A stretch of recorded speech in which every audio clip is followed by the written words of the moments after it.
بسم الله الرحمن الرحيم الحمد لله رب العالمين والصلاة والسلام على أشرف المرسلين سيدنا ونبينا محمد وعلى آله وصحبه أجمعين. Le Hajj, c'est un ensemble de rites très facile. C'est pas très compliqué. Rabbi subhanahu wa ta'ala qui a institué, qui a établi ces règles, il veut pour nous en fait la facilité. Mais il y a quelque chose qui est très difficile. Vous savez, le Hajj, c'est des millions de personnes, différentes langues, différentes traditions, coutumes, caractères aussi. La raison pour laquelle le comportement est au cœur du Hajj. D'ailleurs, tout acte adoratif, toute adoration, elle a une finalité qui est corriger, qui est rendre la personne plus sociable, plus correcte, plus gentille, disons, bonne. La raison pour laquelle aujourd'hui, avec mon cher invité, cher Abdallah, nous allons parler de la dimension éthique morale du Hajj. Et oui, effectivement, le rite, on peut le connaître, on peut le savoir, on peut même suivre un guide, mais le comportement reste quelque chose de difficile en fait à gérer. Raison pour laquelle nous avons remarqué depuis des années que la plus grande difficulté qu'on rencontre n'importe quel Hajj, c'est les rapports avec son père, avec son frère, avec ses compagnons, avec sa famille, avec le monde très différent de lui. Cheikh Abdallah, salam alaikum. Wa alaykum salam wa rahmatullahi wa barakatuh. Alors, je vais vous demander en fait de nous lire, réciter les versets coraniques concernant l'éthique et la morale. Hajj, d'accord. أعوذ بالله من الشيطان الرجيم. الحج أشهر معلومات فمن فرض فيهن الحج فلا رفث ولا فسوق ولا جدال في الحج وما تفعلوا من خير يعلمه الله وتزودوا فإن خير الزاد التقوى واتقون يا أولي الألباب ليس عليكم جناح أن تبتغوا فضلا من ربكم فإذا أفضتم من عرفات فاذكروا الله عند المشعر الحرام واذكروه كما هداكم وإن كنتم من قبله لمن الضالين.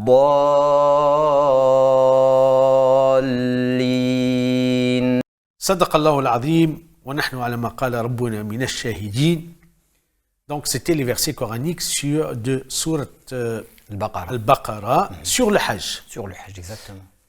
Mais il y a un verset coranique qui nous interpelle, qui nous intéresse aujourd'hui dans notre sujet, c'est l'éthique et la morale. فَلَا رَفَثَ وَلَا فُسُوقَ وَلَا جِدَالَ في الحج. Pendant le Hajj. Là, on parle. Alors, de quoi s'agit-il, Cheikh Abdallah? Le bon comportement est la finalité de tout acte d'adoration. Comme on l'a déjà expliqué, le prophète sallallahu alayhi wa sallam dit que le jour du jugement dernier, vous avez certaines personnes qui arrivent devant Allah subhanahu wa ta'ala avec énormément de bonnes actions, énormément de prières, énormément de jeûnes, énormément de hajj et de umrah. Aussi plusieurs fois. Et exactement. Et ils arrivent devant Allah subhanahu wa ta'ala, mais ils ont insulté un tel, critiquer un tel, calomnier un tel, ils ont fait du mal, humilier quelqu'un, être injuste avec un autre, et on ne fait pas attention à cela. Alors que ça, le jour du jugement dernier, le prophète sallallahu alayhi wa sallam appelle cette personne al-muflis, le perdant, celui qui est le ruiné, celui qui a tout perdu. Pourquoi? Parce que tu arrives avec des bonnes actions, mais devant Allah subhanahu wa ta'ala, la personne envers laquelle tu étais injuste, elle va venir prendre de tes hasanat, jusqu'à épuisement de tes hasanat. Donc là, nous avons un avertissement de la part du prophète d'abord contre tout ce qui est injustice, tout ce qui est mauvais caractère ou mauvais comportement envers autrui. Là, nous sommes pendant le Hajj. Le Hajj, c'est vrai que voilà, on fait des millions de personnes. même lorsqu'on vit ensemble, en fait, parce que nous sommes obligés de vivre ensemble quand même. Hein. Donc, c'est quoi le sens de la rafatha, ou la fusouqa, ou la jidala, fil hajj? Et pourquoi fil hajj en particulier? Al-Rafath, c'est tout ce qui concerne les relations intimes entre l'homme et sa femme. Et donc, toutes ces paroles-là, normalement, parce qu'on sait que pendant l'ihram, il n'y a point de rapport. Et c'est pour ça que Al-Rafath, Allah subhanahu wa ta'ala nous demande, ça c'est des choses entre l'homme et sa femme, et on doit éviter toute vulgarité pendant le hajj. Celui qui a l'habitude de dire des choses de vulgarité comme ça, normalement, il doit s'arrêter définitivement. Mais notamment pendant le hajj, pendant une période d'adoration, un lieu sacré, des moments sacrés, on doit éviter tout ce qui est vulgarité. Al-Fusour, tout ce que... Pardon, peut-être Rafath, on peut rajouter aussi la drague. Oui, tout à fait. Le regard, le harcèlement sexuel. Exactement, tout à fait. Parce que, sachant que, en fait, tout est mélangé, sachant que les gens ne sont pas tous pareils, nous n'avons pas eu tous la même éducation. Donc là, le Coran considère que Rafath, c'est haram, c'est interdit, c'est ça? Ça peut nuire à la validité de son jeûne. Ça peut nuire, celui qui va passer sa journée à regarder des femmes, parce que il faut dire que pendant le hajj, les femmes et les hommes sont mélangés, sont ensemble. Et on peut même se croiser, on peut même être pendant tawaf, les femmes et les hommes font tawaf au même endroit. Et donc c'est pour ça que ça nécessite quand même un effort très très particulier sur soi. Et le musulman est là pour accomplir un rite. Et il ne doit pas être perturbé par cela, il doit éviter... Ou déranger l'autre. Ou déranger l'autre aussi, tout à fait. C'est ça, en fait. La Rafath, c'est exactement ça. Ne pas déranger, que ce soit de la part de la femme, que ce soit de la part de l'homme, les deux. Hein. Je crois que la Rafath, chez Abdallah, ça s'adresse aux deux, en fait. Pas uniquement les hommes. Hein. Les hommes et les femmes en même temps. Mais les hommes ont plus tendance à aller dans ce sens-là. Et c'est pour ça qu'Allah subhanahu wa ta'ala nous précise, fala rafatha, il faut éviter tout. Pardon, Cheikh Abdallah. Fala rafatha, c'est l'interdiction formelle, en fait, c'est dans ce sens? Bien sûr, c'est une interdiction formelle, mais maintenant, ça n'annule pas un regard ou une parole. Si on dit astaghfirullah après, c'est pas quelque chose qui va annuler notre jeûne. Mais Allah veut pour nous la perfection. Allah veut pour nous que notre hajj soit mabrour. Un hajj mabrour, celui qui fait un hajj mabrour, il revient comme le jour de sa naissance. Il revient sans péché. Ça, c'est la récompense du hajj. C'est la récompense du hajj. Et c'est pour ça qu'Allah veut pour nous un hajj mabrour. Un hajj mabrour ne doit pas être entaché par des actions, des paroles et des choses qui vont diminuer le pardon et diminuer la récompense de son hajj. Est-ce que le fait d'avoir une mauvaise intention ou des fantasmes entre dans la Rafath, ou en fait ça fait partie des choses qui peuvent être, disons, pardonnées, ou bien... Voilà, en fait. Il y a plusieurs degrés du péché, mais le fait de penser le péché peut être quelque chose qu'Allah nous reprochera le jour du jugement dernier. Mais c'est l'insistance. Le premier regard, le premier regard n'est pas condamné. Mais maintenant, le deuxième et le troisième, c'est là où ça commence. Donc là, la condamnation, c'est lorsqu'il y a une volonté, une intention. Voilà, tout à fait. Et lorsqu'il y a en fait une domination de ces pulsions pendant l'ihram.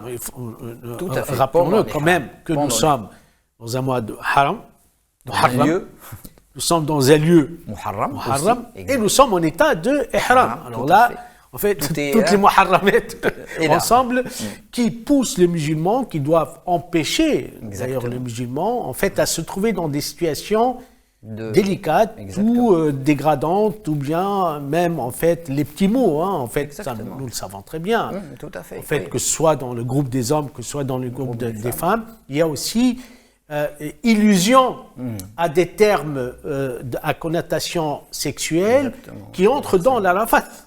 Parce qu'il faut dire les choses telles qu'elles sont. C'est ça, Cheikh Abdallah? C'est exactement ça. Comme la récompense, elle est multipliée à cet endroit pendant cette période, le péché est aussi aggravé. Si on fait un péché dans un endroit, dans un lieu saint, dans un moment important et un moment muharram, comme vous avez dit, ça c'est plus grave qu'un péché ailleurs. Donc un péché à la Mecque pendant cette période-là. Donc c'est pour ça qu'il faut être encore plus vigilant. Exactement, par rapport à cela. Le regard, la parole.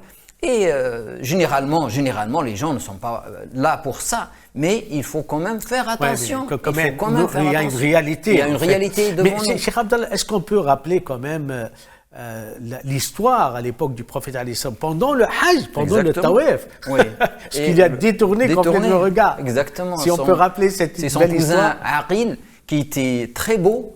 D'ailleurs, c'est celui qu'on dit qu'il est qui ressemble le plus au prophète sallallahu alayhi wa sallam. C'est le fils de Abu Talib. Donc, il y avait une jeune fille très belle aussi qui est venue voir le prophète sallallahu alayhi wa sallam pour lui poser une question. Et pendant le Tawaf, là on parle de Tawaf al-Kaaba. Dans un endroit sacré. Et Aqil était tellement subjugué en quelque sorte par la beauté de cette femme qu'il a regardé, il l'a regardé. Le prophète sallallahu alayhi wa sallam lui a détourné la tête une fois, il a vu qu'il a insisté, il l'a détourné mais avec sagesse, mais bien sûr quand... donc ça entre dans le cadre de l'Arafatha, pour que les choses soient claires. Exactement. Donc Arafathou, c'est tout ce qui a un trait avec les rapports entre hommes et femmes, quel que soit. D'accord. Et là, on aimerait bien quand même nous adresser à ces jeunes, en fait, célibats, que ce soit femmes, que ce soit hommes, en particulier, disons, d'accord, qu'il faut faire très attention à cette interdiction formelle. Moi j'insiste parce que par expérience, en fait, on a vu, voilà, il y a des dérapages quand même. Voilà, en fait, on ne sommes pas là pour juger ni condamner, mais c'est un fait. C'est un fait. On l'a très bien vu. Hein. En fait, si à l'époque du prophète alayhi salatu wassalam, et ça existait, donc raison de plus. Voilà. Mais il faut baisser son regard. Il faut vraiment dire quel est l'objectif de ce pèlerinage. Je suis là pour adorer Allah, je suis là dans un lieu sacré. Tout péché fait à cet endroit-là, il est multiplié. C'est pour ça qu'il faut baisser de son regard et se consacrer à l'adoration pendant cette période-là. C'est ça. Donc plutôt être sur un axe bien central, très défini, qui est l'adoration, l'ibada. Exactement. Tu ne vas pas partir pour autre chose que l'ibada. Mais les dérapages sont possibles. Alors, est-ce qu'il y a en fait possibilité de repentir, j'imagine? Bien sûr, il faut demander à Allah pardon à chaque fois. Il faut toujours demander à Allah pardon, même après une adoration. Mais après un péché, on demande à Allah subhanahu wa ta'ala pardon par des istighfar. Astaghfirullah 7 fois, 10 fois, 1000 fois, il faut demander à Allah pardon et Allah pardonnera, Inch'Allah. Mais demander à Allah pardon nécessite de ne plus insister, de ne plus recommencer. C'est ça. Donc, juste un petit conseil pour les jeunes en fait, qui vont partir, et surtout les célibats ou toute personne qui malheureusement est dominée par sa pulsion. Faites très attention, vous risquez de gâcher votre pèlerinage au niveau des récompenses. Sachez-le, c'est très très important. Mais la possibilité de faire une réparation, elle est possible. Après, l'autre verset coranique de la même famille disant la fusouqa. Alors, c'est quoi le sens propre ou l'essence? Al-Fusouq, ça peut être toute injustice, tout acte qui dépasse la limite, qui va être une offense à une personne, tout ce qui concerne la relation entre les humains. Quand cette relation ne respecte pas les règles que l'islam a établies, ça peut rentrer dans Al-Fusouq. Toute parole agressive à la direction d'une personne, le fait de médire quelqu'un, le fait de parler de quelqu'un, le fait de se moquer d'une personne. Il y a énormément de personnes, il y a des gens qui ne comprennent pas l'arabe, il y a des gens des peuples différents, il y a des groupes. On a parfois tendance à généraliser, à des rabbins, ils sont comme ça, les Turcs, les Iraniens sont comme ça, regarde celui-là, regarde. Tu n'es pas là pour ça. La yaskhar qawmun min qawm. Sukhriya, ça fait partie de l'fusouq. Donc, on est là pour adorer Allah subhanahu wa ta'ala, pour avoir le plus de récompenses, pour se fraterniser avec les autres. C'est ça. Juger les autres, les regarder d'en haut, les regarder avec un regard orgueilleux, ça c'est quelque chose qui peut annuler la récompense du Hajj. Et c'est pour ça qu'il faut être dans une posture de modestie. Le musulman est modeste avec son frère musulman. Et quand on va au Hajj, on remarque toujours la communauté asiatique, toujours. Ouais. On dit regardez les Indonésiens et les Malaisiens comme ils sont gentils, comme ils sont doux dans leur... Toujours, regardez comment le comportement est très très important. Pourquoi? Parce que il se compare. Tu le pousses, il vient te dire pardonne-moi et il part. C'est incroyable quand même. C'est vrai. Et c'est pour ça que, pourquoi on parle d'eux à chaque fois quand on revient du Hajj? Parce qu'ils ont cette douceur, ils ont la patience. Ce qui nous manque parfois à nos communautés ici, c'est le manque de patience. Et al-ghadab. Al-ghadab, c'est quelque chose qu'il faut bannir pendant le Hajj. La taghdab, la taghdab, la taghdab. Ne te mets jamais en colère, dit le prophète sallallahu alayhi wa sallam à ce compagnon qui est venu lui demander conseil. Mais la colère, c'est humain, on peut être en colère. Sûr. Mais le problème, c'est les suites qu'on donne à la colère. Quand on est en colère et qu'on insulte, ça c'est condamnable. Le fait d'être en colère, c'est humain. Tu vois quelque chose qui ne te plaît pas, tu peux te mettre en colère. C'est une réaction humaine. C'est ça. Maintenant, insulter, parler, dire des choses mauvaises, frapper, ça rentre dans le foussouk. Ça rentre dans le foussouk. En fait, le foussouk, si nous avons très bien compris, en fait, pour nos chers pèlerins, futurs pèlerins et musulmans en général, le foussouk, c'est sortir des limites que Allah a établies. Et le khurouj an hudud. Ne pas respecter. Et les limites sont tellement, en fait, partout dans tous les domaines, que nous devrions effectivement ne pas, en fait, franchir ces limites, dépasser ces limites, transgresser ces limites, parce que c'est ça ce qu'il faut. Et surtout, Cheikh Abdallah, je crois que vous partagez avec moi, en fait, que malheureusement, les personnes impulsives, malheureusement, oui, exactement. Le hadith du prophète sallallahu alayhi wa sallam s'adresse à ces personnes-là. Parce que cet homme qui est venu voir le prophète sallallahu alayhi wa sallam et qui a demandé à 3 reprises conseil au prophète de Dieu, donne-moi un conseil. Il lui dit, la taghdab. Il lui dit, je veux un autre. Il lui dit, la taghdab. Toi, la taghdab. Parce qu'il a remarqué que c'est une personne impulsive, exactement. Et pour ces personnes, il faut répéter, la taghdab, la taghdab, la taghdab. C'est-à-dire, ne fais pas suivre à ta colère une action, une parole qui peut blesser quelqu'un. Et qui peut te faire sortir des limites d'Allah subhanahu wa ta'ala, et surtout les limites des rapports humains. Exactement. En fait, les limites, elles sont faites pour ça. En fait. Elles ont été établies pour réguler les rapports entre les musulmans et surtout, rappelons-le, un lieu muharram, sacré, un état de sacralité, le mois sacré. Et l'acte en soi, il est sacré. Donc on voit très bien en fait que ô combien c'est important de faire très attention à ce que nous faisons, comment nous allons nous comporter pendant le Hajj. Tout est comptabilisé, je crois. La rafata, wa la fusouqa, wa la jidal. Alors c'est quoi? Al-jidal, ça rentre aussi, ça peut rentrer dans le comportement du croyant, et c'est toute discussion qui ne mène à rien. D'accord? Bien sûr, pendant le Hajj, on est en groupe, on discute de tout et de rien. Moi, ce que je conseille, c'est que chacun de nous doit le maximum possible se consacrer à dhikr. À soi. Surtout pendant la période de Hajj. C'est vrai qu'on fait la connaissance de personnes et tout, c'est une bonne chose, la vie sociale, mais parfois, les gens passent énormément de temps à al-larou. Des paroles inutiles, des discussions, des futilités. On parle, et ça, en soi, c'est une perte de temps, parce que, comme on vient de dire, tout est sacré, les moments sont importants, et il faut profiter de ces moments pour aller à la mosquée, pour lire le Coran, pour faire tasbih, pour faire des salutations sur le prophète sallallahu alayhi wa sallam.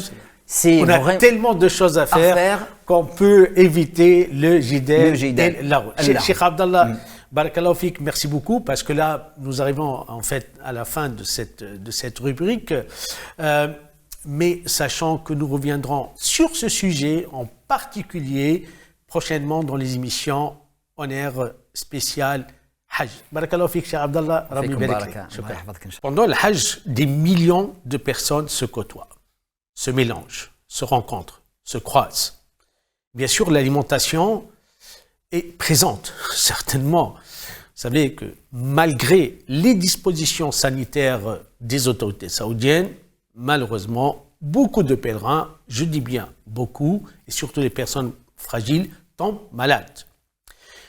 Et le ventre ou l'estomac est le premier organe visé par, ça peut être la pollution, une mauvaise digestion, et surtout, en fait, dans les restaurants, malgré en fait les restrictions des autorités saoudiennes, il reste quand même à faire très attention. La raison pour laquelle nous allons voir avec Dr Badi les causes de la diarrhée et de la constipation, puisqu'ils sont liés les deux. C'est quoi exactement la constipation? Pourquoi les personnes pendant le Hajj, malheureusement, en fait, sont constipées? Comment faire et comment éviter? Et dernièrement, les conseils. Nous allons directement dans la rubrique santé avec Dr Badi.